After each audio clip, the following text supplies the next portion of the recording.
सफलता का अनुभव करने के लिए जरूरी 8 शक्तियाँ भाग 5। कल के संदेश में हमने जाना कि दिन की शुरुआत एक दृढ़ संकल्प के साथ करने से पूरे दिन पर सकारात्मक प्रभाव पड़ते हैं।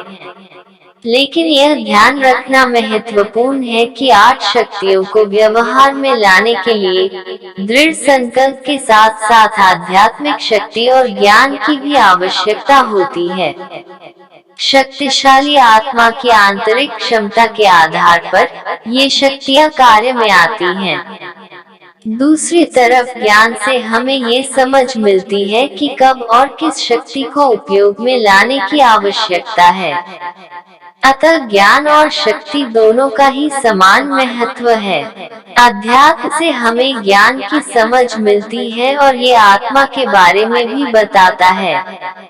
साथ ही कर्मों की गुह्य गति का ज्ञान माना, क्रिया और प्रतिक्रिया के नियम, law of action and reaction के बारे में भी पता चलता है। इसका अर्थ है कि हर अच्छे और बुरे कर्म का क्रमशः सकारात्मक और नकारात्मक परिणाम होता है, जिससे आत्मा को क्रमशः सुख और दुख के रूप में भोगना पड़ता है।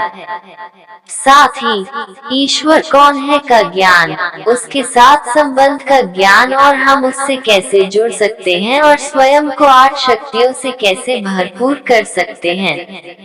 साथ ही विश्व नाटक मंच का ज्ञान और हम कैसे जन्म और पुनर्जन्म के चक्र में आते हैं और फिर अपनी 8 शक्तियों को खो देते हैं और कैसे उन्हें पुनः प्राप्त कर सकते हैं। और आखिर में 8 शक्तियों का ज्ञान और दैनिक जीवन में उनका व्यवहारिक उपयोग करने की विधि भी हमें आध्यात्म द्वारा ही मिलती है। आध्यात्मिकता द्वारा इन सभी पहलुओं को जानना ही आध्यात्मिक ज्ञान है।